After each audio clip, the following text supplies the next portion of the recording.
Generals gathered in their masses, just like witches at black masses. So the media, and well, a lot of other people, but the media primarily, have been portraying what happened on the 7th as they call it Hashabat Hashchora, which literally translates to Black Sabbath. And how fitting, since this is the song that has been playing in my mind over and over again. Let's just go through the words, because Ozzy got it back in the day. So here's your Black Sabbath. Generals gathered in their masses just like witches at black masses. Evil minds that plot destruction, sorcerers of death's construction. In the fields, the bodies burning. We've seen that, haven't we? As the war machine keeps turning, death and hatred to mankind, poisoning their brainwashed minds. Oh Lord, yeah. Yes, this is what's been going on for the past few years, particularly leading up to this point. Politicians hide themselves away. They only started the war. Why should they go out to fight? They leave that to the poor. Time will tell on their power minds, making war just for fun, treating people just like pawns in chess. When are people going to wake up? The pawns in chess, wait till their judgment day comes. Now in darkness, world stops turning. Ashes where the body's burning. No more war pigs have the power. Hand of God has struck the hour. Day of judgment, God is calling. On their knees, the war pigs crawling. Begging mercy for their sins. Satan laughing spreads his wings. Oh Lord, yeah. We need to hear from Ozzy, seriously? That this is what's going on? So here's your Black Sabbath, people. And it's, like I said, I hope you're all enjoying the theater as much as I am. What is going on? What is going on? Well, we could definitely say that we are becoming more united as a people. As a nation, maybe. Because if this thing was, let's say, gone tomorrow, I have a very strong feeling that the country would be split just like it was. They got problems with this, they got problems with that. We haven't learned quite yet. And usually, whenever these things come, they come with a 1-2 punch. How do you start with a 1-2 punch? The first one being a jab, right? Meaning, what we got, that was the easy part. What comes next, that could be the right hook. You don't want an uppercut. In any case, this is what's happening right now. Everybody's focused so much on Gaza. In the meantime, we're getting all the signs that look what's to come from the north. Also, we see what it says at the end of Masechet Sotah, written over 2,000 years ago, right before Mashiach comes. It says, HaGalil Yecherav v'HaGolan Yishom. The Galilee will be destroyed. Yecherav, Chulban, destruction. While the Golan will be Ishom. It's going to be desolate. Nobody's going to be there, right? And right now, I can tell you words that we have been getting. For instance, we see what's happening in the world, right? Okay, we see that. Anti-Semitism has risen over 1,000%. Just yesterday, we had our first Jewish casualty. A 69-year-old Jew got hit in the head by a protester with the bullhorn, killed him. That's the first. What happens if it happened on the other side, right? Which they're obviously going to instigate.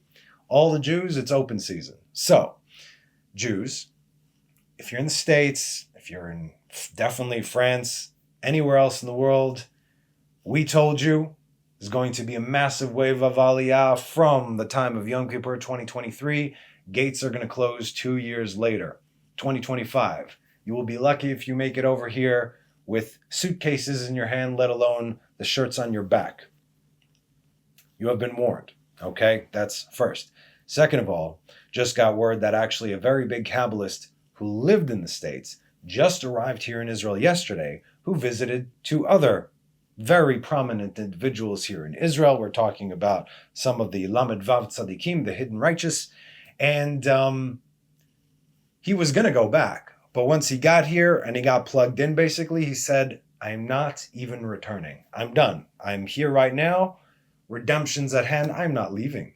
Now, this guy, I mean, he's got a whole community that he's leaving behind. They should be coming too. They should be following their rabbi in this case. You have to understand, despite everything that's going on in Israel, and a lot more is coming, make no mistake, Jerusalem will be the safest place in the world for Jews. That's it. We also got word from a Kabbalist up north, right on the border of Lebanon, that he is now leaving his spot over there and he's coming to look for a place in Jerusalem. In other words, prophecy, like we said, is unfolding before our very eyes. And like we said again, Et tzarahi leYaakov, it is a time of trouble for Jacob, umimena yuvashea, but through it, going through it, he will be saved. And we are going to keep getting smacked until we understand that enod milvado, there is no one other than God, right? People still are not understanding this. I understand how 80% got taken out in the darkness. This is something that is absolutely crazy. I'm speaking to people a month after this thing is going on from various different levels of religion and spirituality, because they're not the same thing. People don't get it, or they don't want to get it. They're people, they don't want to listen to anything. They're people that all the information is given to them and it's like going right through them. It's like speaking to a wall. Other people are terrified what's going on. I say, would you like to know what is coming next so you can prepare? No. Wow. Other God-fearing Jews are just like, nah. It's so frustrating. So who else am I going to talk to? I'm going to talk to you guys, right? If you go put it out there in the ether, whoever needs to hear it is going to hear it. But people are just not understanding. It's not computing. There's no comprehension as to what is going on. They don't understand where they are. And so it's going to keep ramping up. Not for anyone else's sake, only for our sake, for us to open our eyes. And again, as far as anti-Semitism, we see that they're spray painting swastikas in people's doors. All the Jews are now taking off their mezuzot in France and everything, and they're painting Magen Davids to know that Jews live there. What do you think is going to happen? I mean, again, this thing it's a powder keg, and sparks are flying. The moment that hits, it's all over. What, you think you're going to have 15 million Jews coming over here all of a sudden, right away? Anyway, like I said, you don't want to leave now. And a lot of people have been leaving now. They're going to the States, they're going to Europe, because they think it's bad here. Don't. Just don't go. Don't go. You want to be here at this time. Anyway, we also got word, and I don't want to scare anybody, okay? Basically, just get right with God, okay? Let's go with that. Some things don't need to be said. Anyway, welcome back to the Tent of Abraham. I'm Tamir Kreisman from Jerusalem, Israel. We continue with Pirkei Rabbi Eliezer, chapter 39b, and this one is called Fences, and it's a very appropriate title. Hallelu at Adonai kol goyim shabechu kol haomim ki gavar alenu chasdo ve'emet Adonai le'olam. Hallelujah. Oh, I would also like to thank everybody that said Tehillim specifically on Sunday night in Israel. We got very specific requests from high-ranking officers in the field in Gaza who are losing soldiers every day from a specific brigade. And that night, our people and many other people around Israel specifically said Tehillim between the times of 2 to 5 a.m. As far as we know, there were no casualties. Baruch Hashem, just so you see, all your Tehillim saved soldiers' lives. And the soldiers save our lives back here. God saves everyone's lives. You see how that works? Congratulations, thank you. You're now all part of Israel's redemption. It's a beautiful, beautiful thing. Do not stop doing this. Every night we have to do it between those times. And that's why, if we can't do it here since we're sleeping, we got people in the States to do that as well. So again, thank you so much. May God bless you, for real. So let's get into this. And of course, obviously, messages will be passed within the teaching as well. 10 times the sons of Jacob said to Joseph, "Our father is your servant," before they knew who he was, right? Joseph heard this and remained silent, and silence is like giving consent. Therefore, his life was shortened by 10 years. So this is not the first time we've seen something like this. Joseph, being the culmination of the 12 tribes, he was worthy of living a complete life at 120 years of age. As God hinted towards Moses specifically, the most complete man to have ever lived, in Genesis 6:3.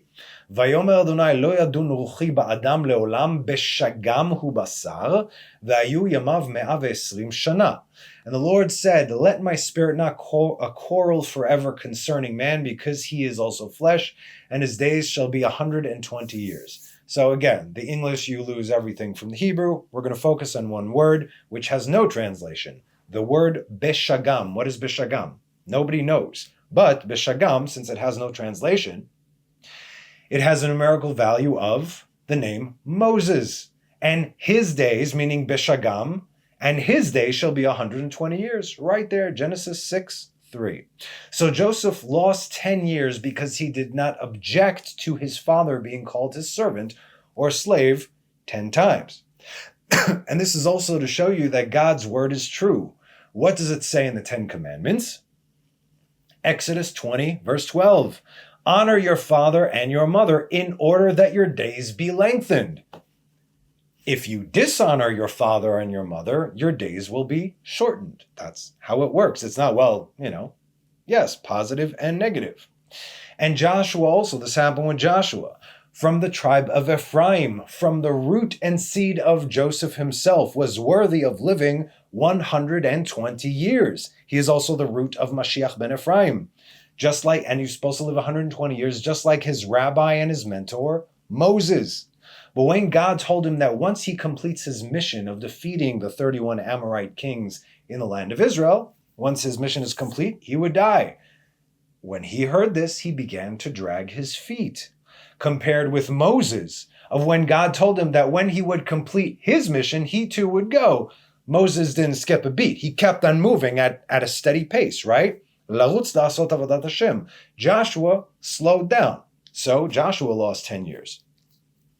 A few other people who lived 120 years are Hillel Hazaken, Hillel the elder, as in Hillel and Shammai. Rabbi Yochanan ben Zakkai, who is the rabbi and mentor of Rabbi Eliezer the Great. We are learning Pirkei de Rabbi Eliezer. His teacher lived to 120 years. Also, Rabbi Akiva, the student of Rabbi Eliezer the Great, lived 120 years. Now, when Joseph heard that his father was approaching the borders of Egypt, where was the border of Egypt and Israel? It was the land of Goshen. Now, although Goshen resides within the borders of Egypt, it was actually owned by Sarah, our mother. We discussed it here in one of the classes.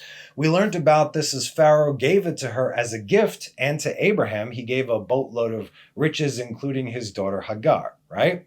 He told Hagar, Pharaoh told Hagar, it's better for you to serve this man, to be a slave to this man, than to be queen over here. They were not stupid. They knew it was what. But since Sarah owned the land of Goshen officially with documents and witnesses, it was not only spiritually clean, but it also happened to be geographically elevated, which is why we can read in Genesis 46:26, and Joseph harnessed his chariot and went up to meet his father.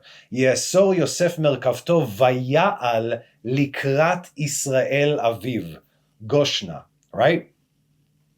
So you see, Abraham's descent to Egypt was to ensure a plot of land for his descendants before Isaac was even born.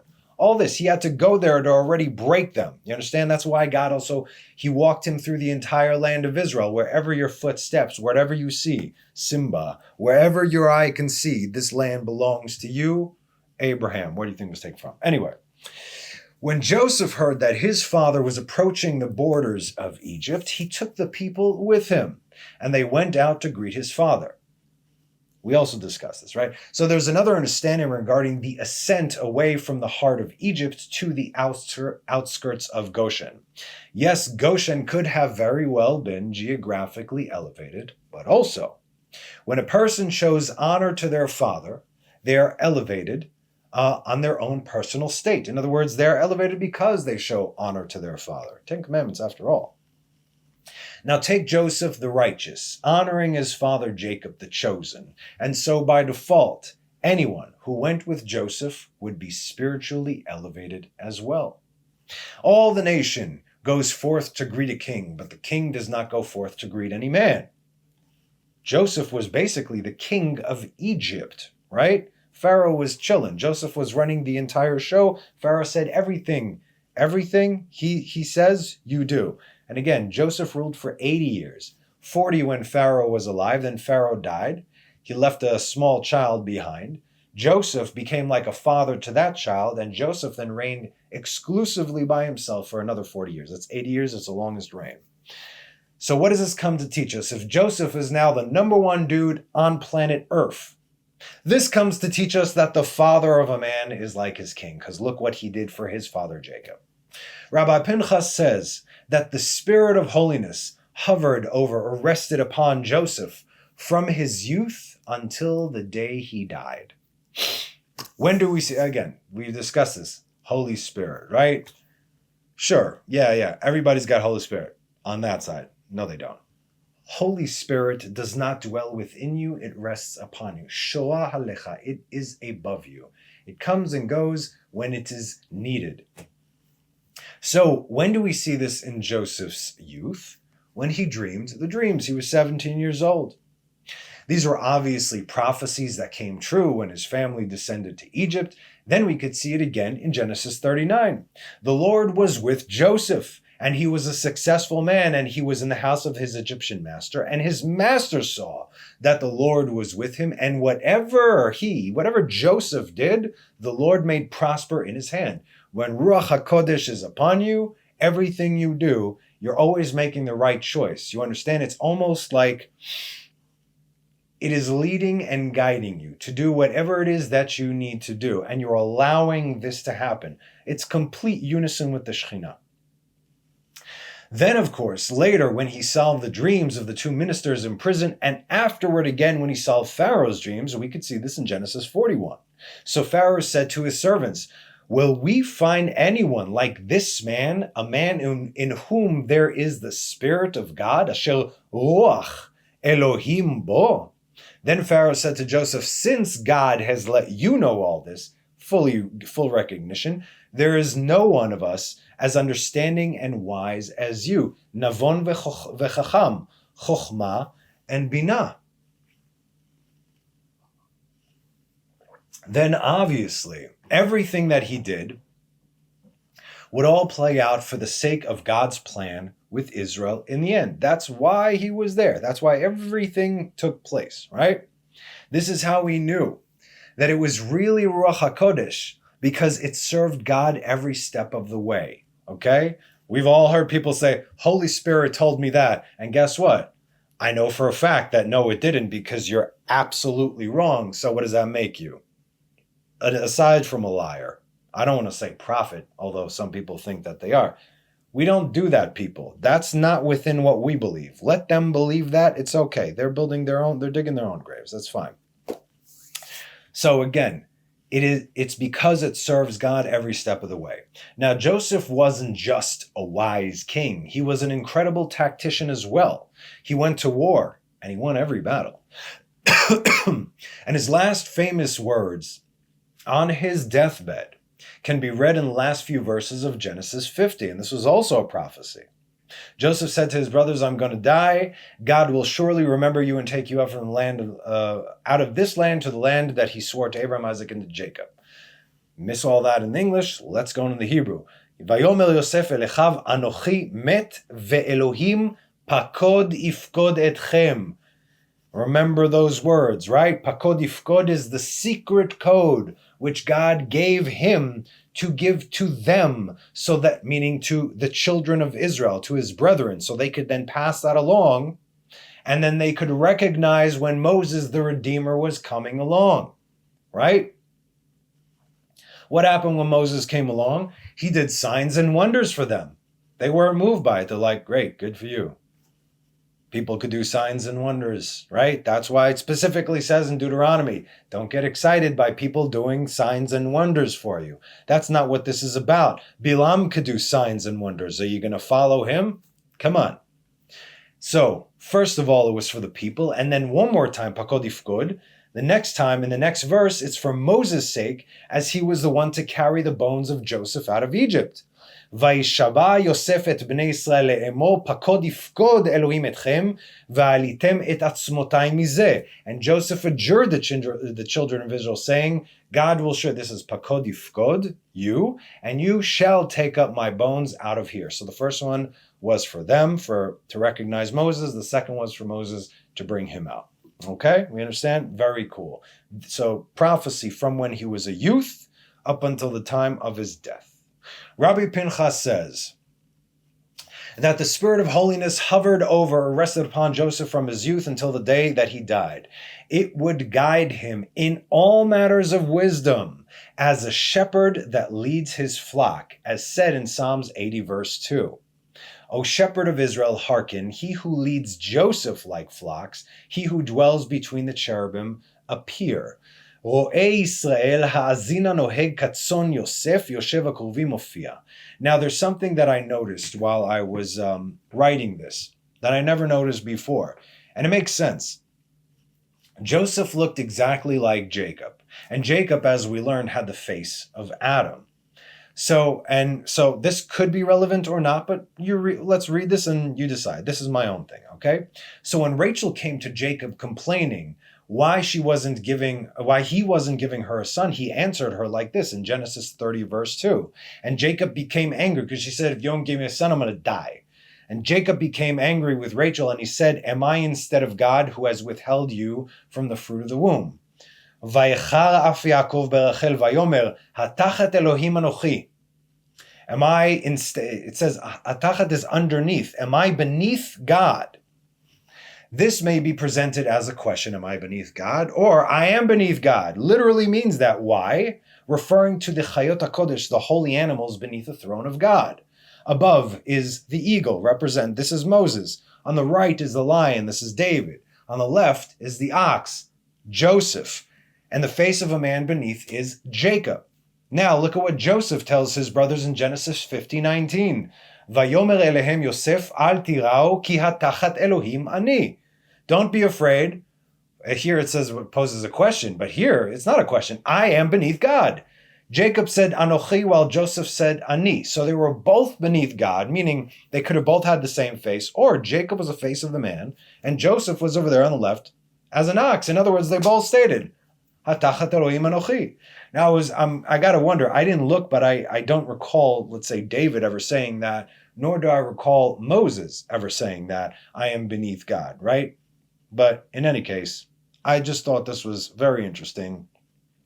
There's obviously a direct relation, a correlation between Joseph and Jacob. Jacob is Tiferet, Joseph is Yesod. When they are connected together, the Shefa, the abundance, just flows to the earth, specifically through them, and that's why Egypt became the way they were. Anyway, so then we see this again. And it's also said about the original shepherd, Genesis 48:15. And he blessed Joseph, and he said, Jacob to Joseph, God, before whom my fathers Abraham and Isaac walked, God who sustained me as long as I am alive until this day. But the Hebrew, again, says, Ha'Elohim ha'ro'eh oti, ro'eh with ayin, the Lord who has shepherded me, not sustained, shepherded me, from as long as I'm alive until this day, Adayam hazeh ha'ro'eh oti, who shepherded me, this is the present, as in he is still currently here.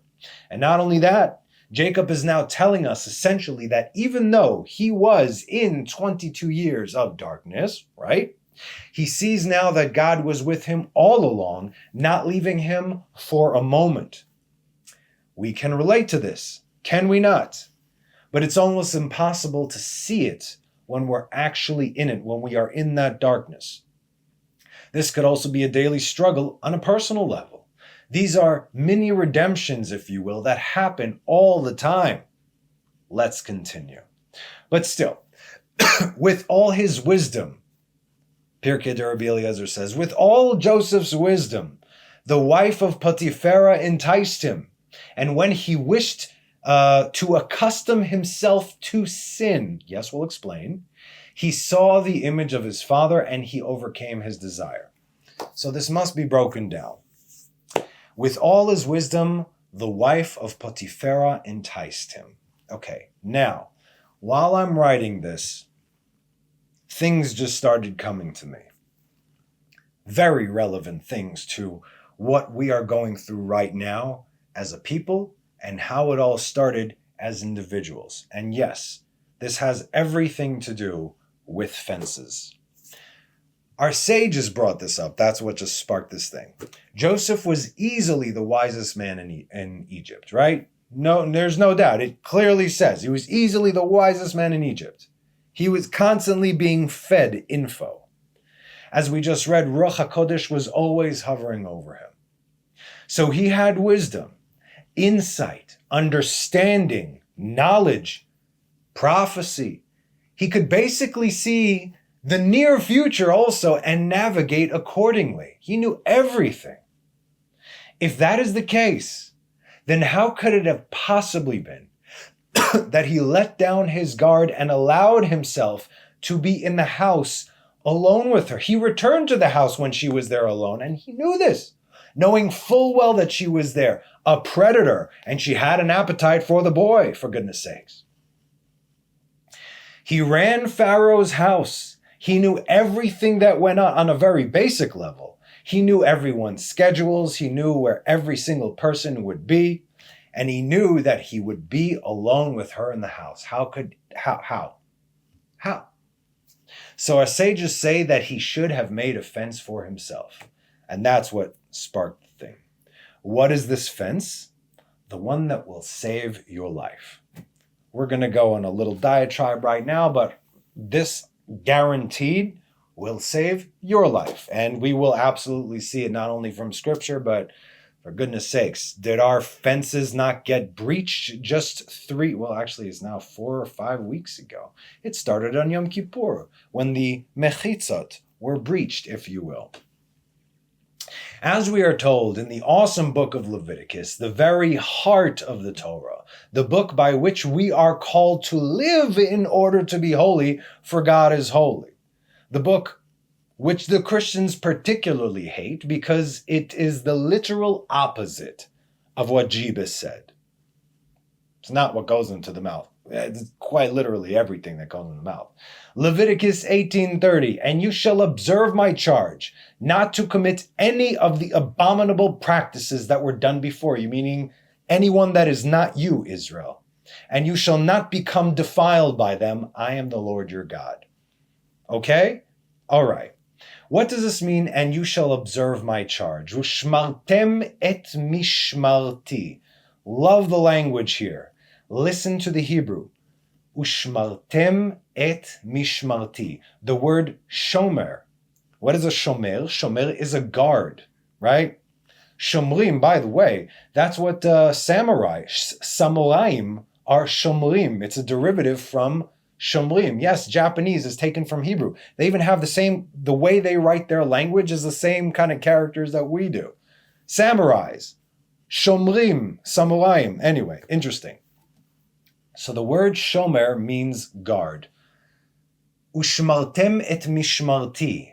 You will guard my guard? What? And this is the root, shomer is the root, shamar. This is the root of all the variations of the word. So let's understand now, God is commanding us to guard his guard. What is his guard? Yes, his commandments, i.e., the Torah. As the verse says, you need to follow my commands. Because if you don't, then you will absolutely end up committing the abominable practices that were done before you, and you shall become defiled by them. I'm the Lord your God. Okay, so that's God's guard. The guard is a defensive position, right? And the Torah's job is to guard those who it was given to. Israel, the Torah, guards us.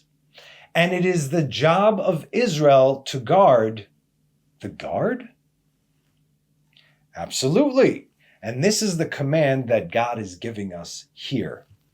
And I'm telling you, there has been no greater point of argument from Christians, Messianics, all the same, and even secular Jews alike, then, well, the Torah says this, and the rabbis added this, and it says in Deuteronomy, do not add to the word which I command you, nor diminish from it, right? Everybody, they all loved throwing that in, and thereby dismissing everything, particularly the book of Leviticus. Let them. So the rabbis added to the Torah.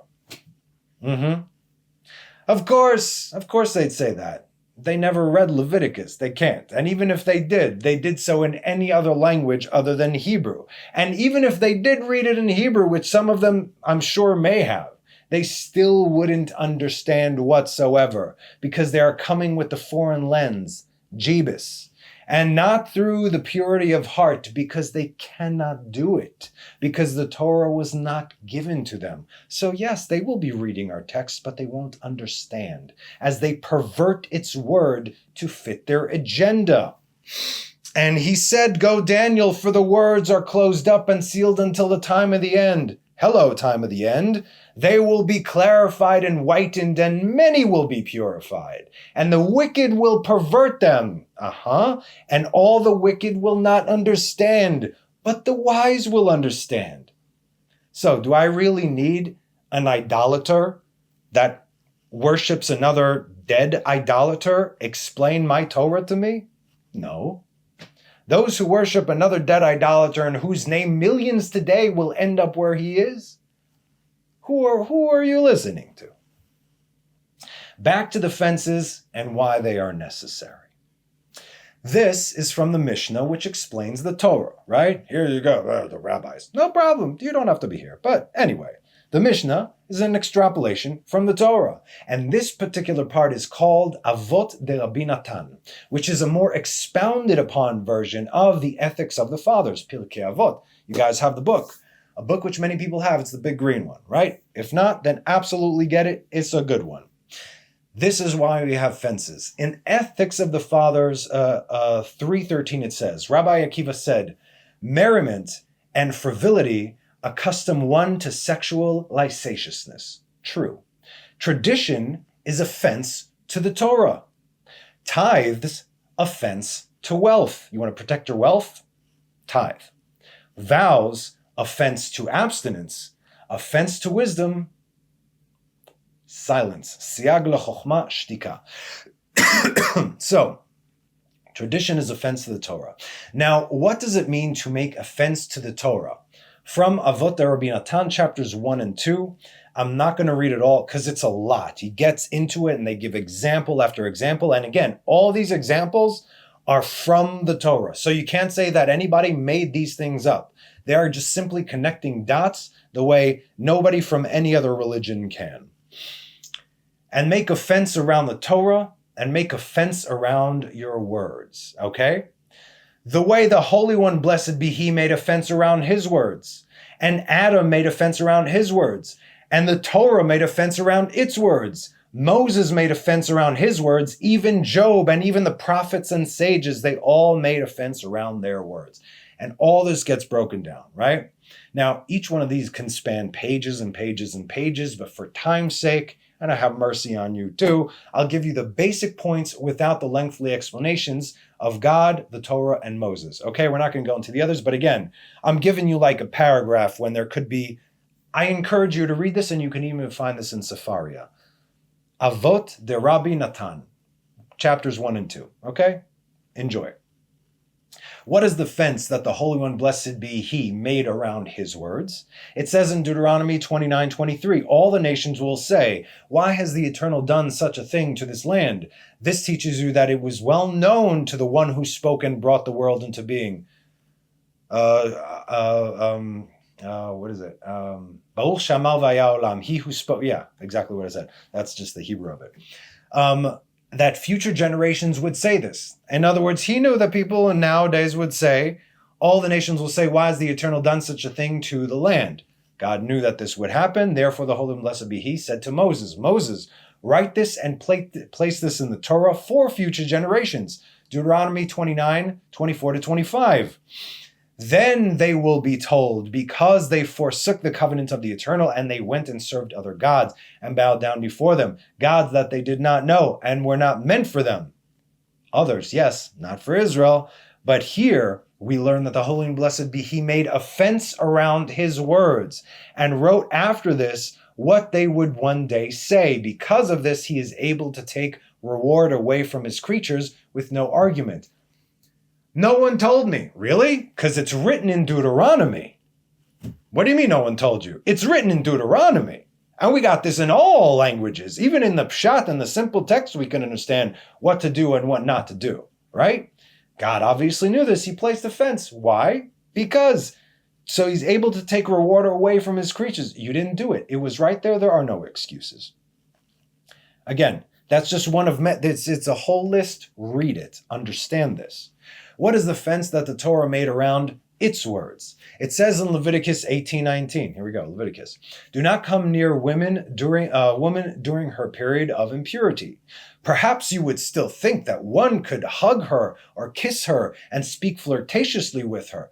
We discussed this. When a woman is on her 2 weeks, you are not allowed to, no high five, no touching, no nothing. You are not allowed to hand anything. Okay?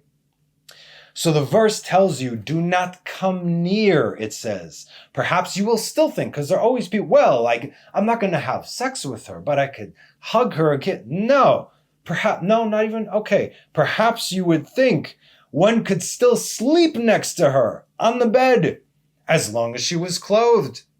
No, obviously no. So the verse tells you, do not come near.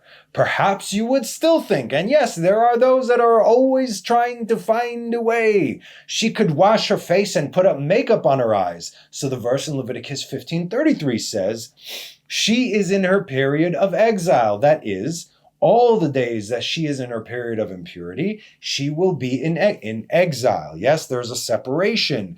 Because of this, they said, the spirit of the sages is pleased with anyone who makes herself unattractive during the days of her period of impurity. Husbands and wives, if you can't get it on, don't start flirting with each other, because you know where it's going to lead. Don't do it during these times. The Torah said this, and here are those fences to guard you from getting into there.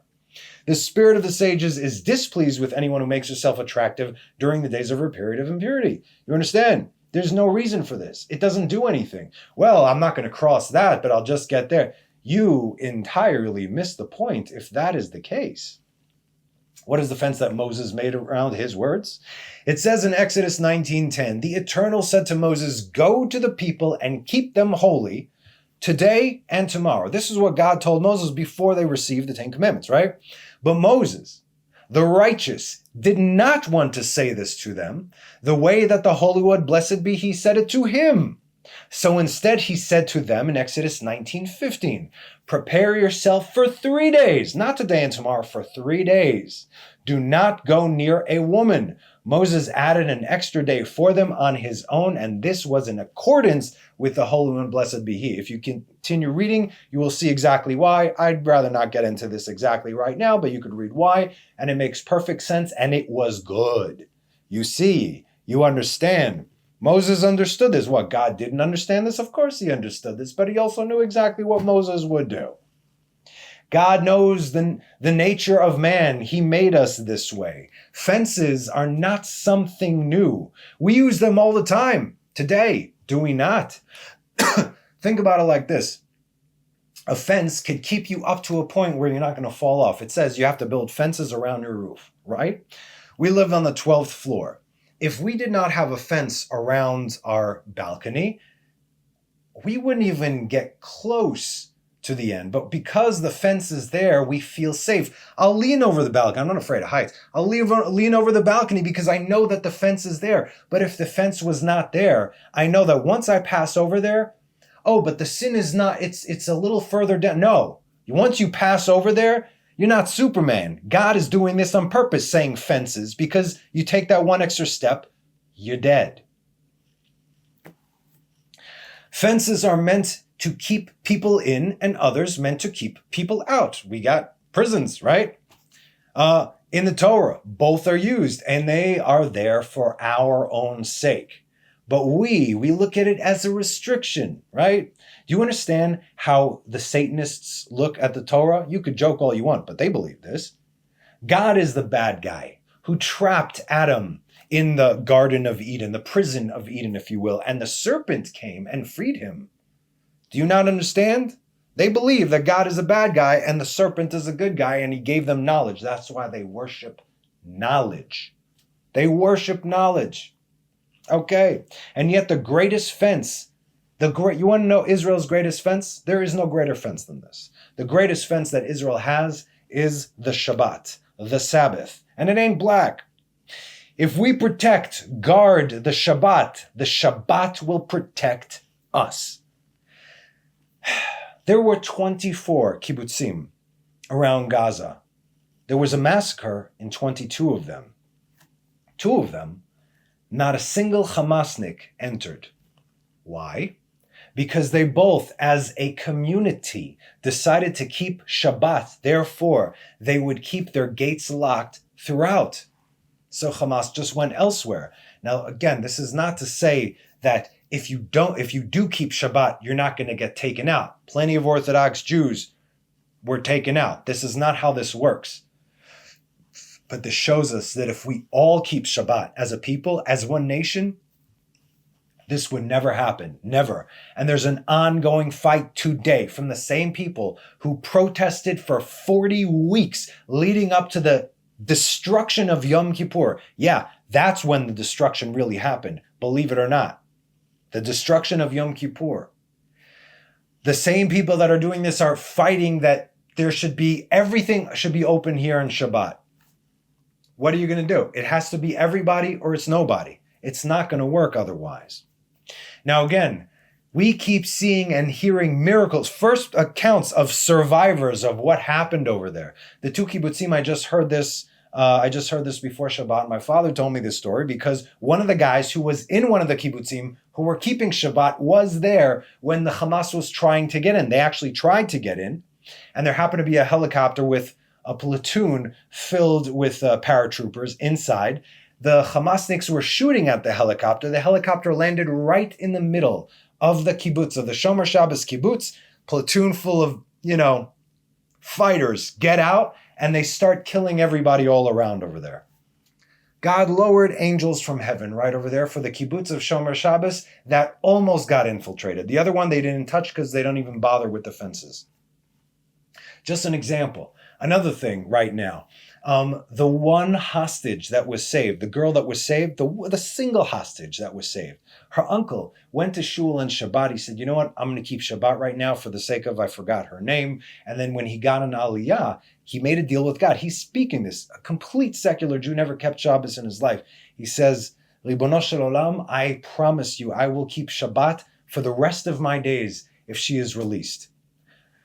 2 days later, one hostage she wasn't released. They saved her. The whole army went in and they got one. And who was it? It was her. What? And then they spoke to the guy. He's telling a story. They're like, so you're going to keep Shabbos now? He goes, what do you think? Of course I'm going to keep Shabbos now. And so many other people who, they saw death in the face. They said Shema Yisrael and they made a deal with God and they were saved. And most of them were, I promise to keep Shabbat. Because that's the one thing that your Jewish soul knows. They don't know a lot of other mitzvot, no problem, but everyone knows Shabbos. You can't not know Shabbos, right? Okay, so in other words, this ain't a thing, but that is the actual fence that protects us. In fact, our redemption depends upon it. Now listen to this and tell me if this doesn't remind you of anything recent.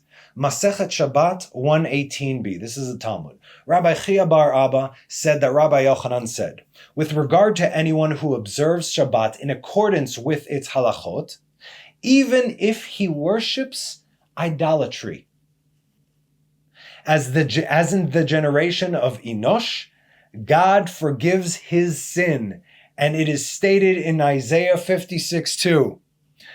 I'm going to read it in English, but yeah. Fortunate is the man who will do this, and the person who will hold fast to it. He who keeps the Sabbath from profaning it and guards his hand from doing any evil. Okay. We need the Hebrew. Ashrei Enosh, the days of Enosh. Not, you see, it's translated as a man. Enosh is literally the name of Adam's grandson or great-grandson. Ashrei Enosh Ya'aseh Zot. Why specifically Enosh? Because during his generation, that is when the angels fell. And you could read Rashi, Numbers 13:30 to 31. Read Rashi over there. It says, who were Sham, Chazai, and Azael? Who were the giants? They were the sons of Sham, Chazai, and Azael, the angels that fell during the days of Enosh. That's when everybody started profaning. They started calling on the name of God, but not God, other gods. In any case, different teaching. Ya'aseh Zot uben Adam, the son of Adam, the son of man, Yachazikba, will hold on to it. Shomer Shabbat mechalelo, v'shomer yado me'asot kol ra. Lechalel Shabbat, it comes halal. We discussed this word. Halal is space. Hachalal hachitzon, outer space. Chalalit is a space shuttle. Mechalel, when you profane, ata mechalel Shabbat, are you profaning the Sabbath? Meaning you're making a hole in the Sabbath, right? It says, do not read it as from desecrating it, mechalelo, but rather, he is forgiven, machul lo. What? Blew my mind. I mean, I knew this, but now it should be blowing your mind. With regard to the generation of Enosh, it is written in Genesis 4:26, Uleshet gam hu yulad ben, Seth's son is Enosh, Adam's grandson. Leshet gam hu yulad ben vaikare et shmo Enosh, ki az huchal likro b'shem Hashem. And to Seth also, to him a son was born, and he named him Enosh. Then it became common to call by the name of the Lord. Again, az huchal, meaning that to desecrate, lechalel, his name. That's when they started desecrating God's name. But wait, there's more. Rav Yehuda said that Rav said, had Israel properly observed the first Sabbath that was commanded to them, and they didn't, no nation or tongue would have ever ruled them. It said in Exodus 16:27, and it came about on the seventh day, some of the people went out to gather the manna, right? But they did not find any. Who were these? Datan v'Aviram, very specifically. Do you understand what they did to Israel? You know where they are right now, right? It's very hot where they're at. Not all the people, some from the people. Those two guys specifically did it. They went down to Sheol. They are there till this very day. And it is written after that they went out to collect manna in Exodus 17:8. After this happened, we started reading Exodus 16:27. They were given Shabbat before the 10 Commandments. Then after the 10 Commandments, again, they were given the Shabbat. We don't understand how important the Shabbat is. For goodness sakes, what happened after they did this to the Shabbat? Exodus 17:8, Amalek came up and fought with Israel in Rephidim. Who came up and fought with Israel on that black Sabbath, if you will? It was Amalek, for goodness sakes. Rabbi Yochanan said in the name of Rabbi Shimon ben Yochai, if only Israel would keep 2 Shabbatot in accordance with their halachot. Now we have halachot, we know how to observe the Sabbath properly. They would be immediately redeemed, as it states in Isaiah 56:4. Ki ko amar Adonai lasarisim asher ishmeru et shabtotai ubacharu ba'asher chafatzti umachazikim bevriti. For so says the Lord to the eunuchs who keep my Sabbaths, plural, meaning more than one, that's 2, no more than 2, and will choose what I desire and hold fast to my covenant. And will immediately be redeemed. You tell this to people today, they will on purpose not do it. And it is written after that, and I will bring them to my holy mountain and will let them rejoice in my house of prayer. Isaiah 56:7. Our fences have been breached, people. It may have taken the form of bulldozers and at least 3,000 bloodthirsty Amalekites, but the result is the same, is it not? And who does Amalek go after? The weakest ones of you. The one who tarry, who get left behind, the one who go coldly with happenstance, who treat me as happenstance. That's where they go. And that's exactly what happened, unfortunately. And again, what do you think led up to this? Right now, in our case, what are we talking about? These protests in Israel that lasted for 40 weeks, 9 months exactly. They took place on Shabbat, every Shabbat, profaning the Shabbat, and it was done on purpose. The crescendo of this was Yom Kippur, our holiest day, when we saw such hatred towards Jews from other Jews. The whole world saw this as well. And the final straw, the final pebble, because that was it. After that, when we saw that, I was ashamed. I'm like, oy vey. But after that, if that was not enough, the final pebble that broke this, that the Israeli courts ruled against allowing to have the second hakafot. Second hakafot were supposed to take place when? On Saturday night. This thing, meaning Motzei Shabbat. This happened on Shabbat, the whole 7th, right? In Tel Aviv, the courts ruled against this. No, there is no God here. No room for God here. Get away, you dirty Jews, said by other Jews. We have this on camera, by the way. Oh, my goodness. Now, do you know the stories that keep coming in from people who pledge to God to keep Shabbat for the rest of their days and absolute miracles happen? You can Google these things. You can YouTube these things. People are coming out. So, still people are not understanding. It's like, oh, well, he'll do it because he was really saved through a coincidence. There's no miracles, nothing. But because I wasn't there and didn't happen to me, I'm good. They still don't understand who we are. But they will.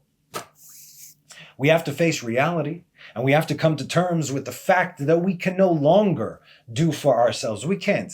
Are we going to see Israel, everybody in Israel keeping Shabbat? Absolutely not. Also, why? Because we know that there are plenty of Erev Rav among our ranks. Not only the entire government, as we know, most of the government, but also amongst us. Erev Rav, they could, like we said, they could be born Jews. It doesn't matter. Their whole job is to mess us up, and they're doing a brilliant job, just like they did in the wilderness. So we can no longer do this for ourselves. We're not all going to be able to keep Shabbat. We already also know that only 20% of Israel are going to make it through, as we have discussed over and over again throughout the entire series of Acharit Keleshit. Go look it up. It was right before the Red series. The end is as the beginning. There are 31 classes there about the redemption. Enjoy. Every wave is going to get more and more intense. So more people doing tshuva until the time that is going to be done, and we will get to the point of complete exhaustion. Exhaustion. This is what has to happen. We have to be completely exhausted with everything that we put our faith in other than God. Now, I'm about to prove this to you. Look at this. Why we cannot do this, but we have to try. And once God comes and does it for us, whoever did it is in, and whoever did not is out. I gave you guys this example, I'm sure, in the past. My dad would tell me to go find your book so we could study. And I go in my room like, I can't find it. And he says, really, if I have to get up and if I go find it, you're going to be in trouble. I said, 1 second. Oh, look, I found the book. You see, try a little bit harder, or you know where it is. Amos 9:11, and we've been through this verse also in that series. On that day, I will raise up the fallen tabernacle of David, and I will close up their breaches. God's doing it because we can't. We cannot complete it. He's coming to complete it for us. But if we don't try, God have mercy on us. God is going to do this for us because without him, we have no hope. That's why we hope for God all the time. But make no mistake, everyone must do for themselves. And only once we are all united will God complete our work. Otherwise, it's coming down. You're in or you're out. Those who are not in are not in. And those who remain will have to cry to him. Those who remain will have to cry to him. And just as it was in the first redemption, so will it be in the last. Exodus 2. Now it came to pass in those many days that the king of Egypt died, and the children of Israel sighed from labor, and they cried out. And their cry ascended to God from the labor. God heard their cry, and God remembered his covenant with Abraham, Isaac, and with Jacob. And God saw the children of Israel, and God knew. What did he know? Oh yeah. It's about that time. That's the alarm clock, if you will. The very next verse, chapter 3:1, the Redeemer, Moses, gets a call. Hey, it's time. Now, the class was never intended to be about this topic, like I said, but it did arise, and so I took the opportunity to apply it to our lives on a daily basis. We're talking about the fences here, people, okay? We have to set fences for ourselves all the time, everywhere, but particularly when it comes to God's work, to following his Torah, so we do not end up like those who he told us, if you don't follow, if you don't shmaltem et mishmalti, if you don't guard my guard, you will end up like them. I'm telling you this now, and again in Deuteronomy, here's what's going to happen to you. So we can't say that we haven't been warned. Because that was the original question of the sages regarding Joseph the righteous, Joseph the wise. If he could forget that for even a moment and bring about the death of the 10 martyrs of Israel, then who are we, right? Joseph, where were his guards? He let it go for a second, and look what happened. So, with all his wisdom, the wife of Potipharah enticed him, and he wished to accustom himself to sin, but he saw the image of his father, and he overcame his desire. Joseph did indeed put fences around himself in all manners, and he was fully aware of where he was going. He knew he shouldn't be in the house alone, and yet he went anyway. However, he did so innocently, for the mere fact that he desired to withstand the trial of temptation, thereby putting himself directly in harm's way for God's name's sake. And this is where he erred. And he did, because we see what came afterwards. As it said in Masechet Sanhedrin 107a, a man should never put himself in a compromising situation. We do not test God. And if we do, and we do get saved, the Rambam says your merits just came off because God had to now pull a miracle against nature in order to save you because you chose to do this. So this is going to be taken off your credit elsewhere. Do not do this. Was this held against him at that moment personally? No, but spiritually speaking, because his heart was truly in the right place, that one, okay, but we're going to see what happened. However, as a result of his actions, many righteous died, aseret harugei malchut, meaning others had to pay that price. But in the physical world, what happened to him? You better believe he had to pay the price for what he did, which we all know the story, but we'll touch on it in a minute, right? He went in there. What happened? #MeToo. You see, there are always consequences. And why do you think he saw the image of his father? Or rather, why was the image of his father shown to him?